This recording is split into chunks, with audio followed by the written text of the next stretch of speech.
I've been finally given permission to discuss the work that I do on a contractor basis with a government agency regarding the investigation, research, and development of what's called a temporal adjudicator.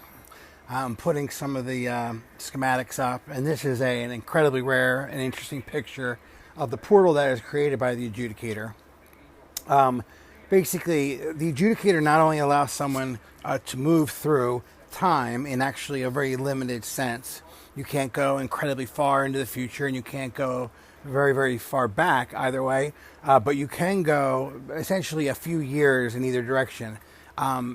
They're allowing this to happen, especially on the social media platform, not on anything that is sort of mainstream in terms of media outlets, because, well, they really have a policy, whether it's UAPs and aliens or something like the temporal adjudicator, of telling the truth. And what they bank on, what they completely expect, is that it will be dismissed, ridiculed, marginalized, ignored, and they still then have the moral stance that they have told the truth, and you guys just didn't believe it. So that's why I'm not going to spend any time trying to convince anybody of its veracity.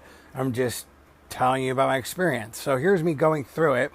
And what's interesting about it is not only can it go forward and backwards in time a few years, it can actually go anywhere in your current timeline in terms of location. So it basically eliminates the need for trains, planes, and automobiles. You can basically go to, this beach in the Maldives, anywhere you want to go.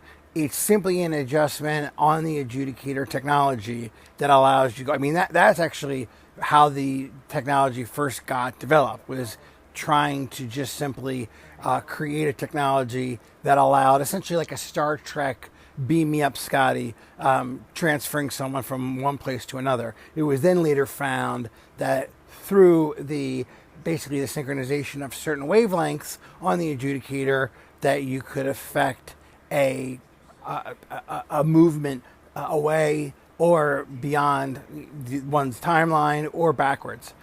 So this actually, though, in terms of this speech here, I think it's just a side interesting issue. I want to point out that this is a time that in the next 2 years, 2026, where the two suns, see how the sun's really weird lately in 2024 now? Well, guess what, people? That's just the beginning of what's going to happen with the sky, the sun, the stars, the space. Let's just put it that way. And two suns by 2026 is completely known, accepted, and not even a weird thing. The truth of it, there is, it's a better shot of it, although it's still overcast in this shot. I need to get a better shot, and I will. But this is an example of it. So just as a people that are going to say, hey, tell me about the lottery tickets or who wins the World Series or stuff like this, I can tell you this, that is something that people, they can't hide that for long, and they don't. This is actually, you should go back, if anyone wants to do a freeze frame on, this is in LA, this is a museum, and I'm going to actually let the thing play in a second at the end.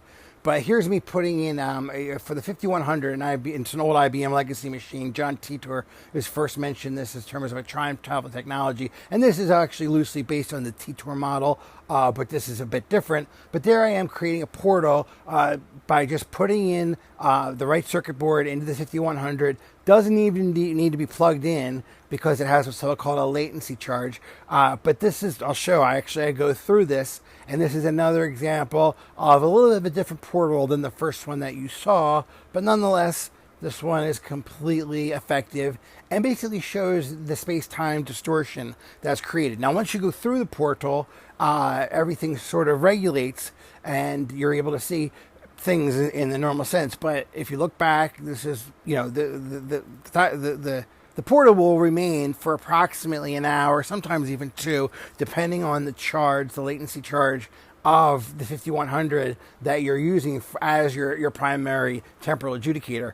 But if you look around, it starts to collapse, and when you see collapse, you got to go. Here's a little funny little bit, though. You got to hear this. I was assigned to record anomalies and find other wanderers not resetting correctly. Eventually, it was discovered that I was leaking my videos to the app TikTok.